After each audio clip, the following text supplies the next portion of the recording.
ప్రతి ముత్తైదు అంబను కాదే కవిచేది తన మదిలోని కలకలనన్ని అమ్మలకేగ తెలిపేది నెలతలే లేకుంటే దేవుడికి నెలవేది భక్తులే రాకుంటే గుడికి ఇక వెలుగేది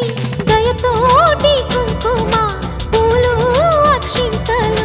మనమంతా ఇవ్వాలి తన తాళి నిలపాలి తాళి కాచి ముత్తైదా ఎల్లమ్మ ఎల్లమ్మ పోదామా ఎల్లమ్మ ఉసురు కాచి